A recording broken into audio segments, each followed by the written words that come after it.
इस वीडियो में हम लॉ ऑफ रिफ्रैक्शन डिराइव करेंगे with the help of Huygens principle. Huygens principle का पता हो आपको, और sine theta is equal to perpendicular by hypotenuse होता है, ये आपको पता हो तो ये ऑलरेडी डिराइव्ड है, मतलब इसमें कोई बिग डील है ही नहीं। ये मान लो सरफेस है मीडियम वन। रिफ्रैक्शन क्या होता है? जब लाइट मीडियम वन से मीडियम टू पे जाती है तो वो बेंड हो जाती है, इसी को रिफ्रैक्शन कहते हैं। तो इसका जो लॉ हमें डिराइव करना है वो हम हाइगन्स प्रिंसिपल यानी कि in the terms of waves and wave fronts करेंगे। तो हमें सिर्फ दो वेव फ्रंट चाहिए। देखो वेव फ्रंट ऐसे मान लो, ये वेव फ्रंट है, प्लेन वेव फ्रंट आ रहा है आ रहा है आ रहा है, यहाँ आया, फिर उसके बाद कुछ हुआ और फिर वो रिफ्रैक्ट होके फिर कुछ अलग दिशा में चला गया। मान लो medium two is denser medium, अब rarer to denser towards the normal. आपको ये पता है कि जब रेयरर मीडियम से डेंसर मीडियम में जाएगी वो टुवार्ड्स द नॉर्मल बेंड करेगी लाइट। तो हम यही करते हैं, हमें सिर्फ दो वेव फ्रंट्स चाहिए। सबसे पहला वो जो कि वो वेव फ्रंट जो मीडियम वन में सबसे लास्ट है पूरा का पूरा, यानी कि मान लो ऐसे वेव फ्रंट आया हुआ है तो रे कैसी होगी? परपेंडिकुलर। तो यानी ये ये रेज, और इनके बीच में भी सारी रेज ही हैं, ये रेज आ रही हैं इनकमिंग, ठीक है। तो एंगल ऑफ इंसिडेंस क्या हो गया? रे का नॉर्मल के साथ एंगल होता है आई, ठीक है।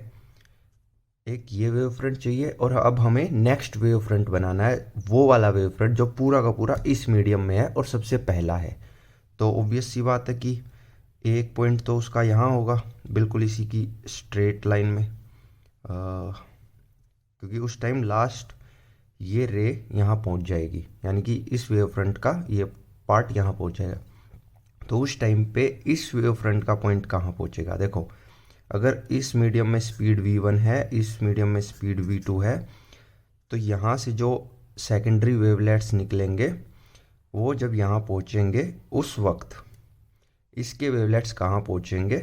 उन वेवलेट्स उस जगह पे जो वेवलेट्स हैं और इस वेवलेट के जो कॉमन टेंजेंट है वो नया वेव फ्रंट दे देगा। दैट इज़ हाइगन्स प्रिंसिपल, इसलिए हम इसका यूज़ कर रहे हैं। अदरवाइज़ तो ईजी था ही, यहाँ से जैसे वेवलेट्स निकल रहे हैं, मान लो यहाँ से यहाँ पहुँच गए इसके वेवलेट्स, तो इसके वेवलेट्स भी क्योंकि सेम ही मीडियम में तो सेम स्पीड से सेम डिस्टेंस ट्रेवल करेंगे सेम टाइम में, तो ये इधर पहुँच जाएंगे। तो ये इनके टेंजेंट नया वेव फ्रंट, यहाँ कोई ज़रूरत भी नहीं है और यहाँ आसान भी है, लेकिन हमें निकालना है यहाँ पर वेव फ्रंट। तो यहाँ पे ज़रूरत भी है और थोड़ा सोचना पड़ेगा इसमें कि ये वेवलेट्स कितना डिस्टेंस ट्रैवल करेंगे। तो ये v1t है, तो ये v2 यानी कि टेंसर मीडियम में जो स्पीड है उन v2 मल्टीप्लाइड बाय t इतना ट्रैवल करेंगे। तो ऑब्वियसली v2 कम होगा क्योंकि ये डेंसर मीडियम है। तो मान लो ये इसका स्फीयर ये है, तो इसका स्फीयर कुछ मान लो ये होगा, तो इनका जो कॉमन टेंजेंट बनेगा वो ये होगा। तो ये हो गया नया wave front, this is the new wave front. तो रे क्या होती है? परपेंडिकुलर टू वेव फ्रंट, तो ये हो गई रे, रिफ्रैक्टेड रे। ऐसे यहाँ से भी परपेंडिकुलर, ये हो गई रिफ्रैक्टेड रे। तो यहाँ से अगर हम देखें तो ये है एंगल ऑफ इंसिडेंस और ये हो जाएगा एंगल ऑफ रिफ्रैक्शन आर। ऐसे ही यहाँ पे भी एंगल ऑफ रिफ्रैक्शन क्या है? ये वाला एंगल, एंगल ऑफ रिफ्रैक्शन। तो अब हमें कुछ नहीं करना, ये 90 डिग्री, ये 90 डिग्री, ये एंगल ऑफ इंसिडेंस है तो ये कितना होगा? 90 माइनस एंगल ऑफ इंसिडेंस, तो ये बन जाएगा एंगल ऑफ इंसिडेंस। ये एंगल ऑफ इंसिडेंस बन गया।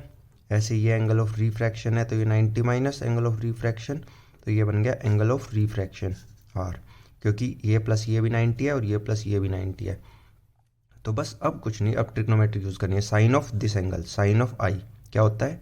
परपेंडिकुलर, यानी कि ये वाली line perpendicular v1t sine of I is equal to v1t by hypotenuse, hypotenuse ये blue line by blue line. इसका आप नाम रख सकते हो कुछ भी, ए डी ए बी ए सी कुछ भी, ठीक है। अब ये ब्लू लाइन इतनी, ये वाली इतना पार्ट, इसको बोल देते हैं ए बी सी डी, तो ये ए सी हो गई, ए सी। ऐसे ही साइन ऑफ आर निकाल लेंगे हम। साइन ऑफ आर हो जाएगा परपेंडिकुलर ये वाली, यानी V two T by again hypotenuse.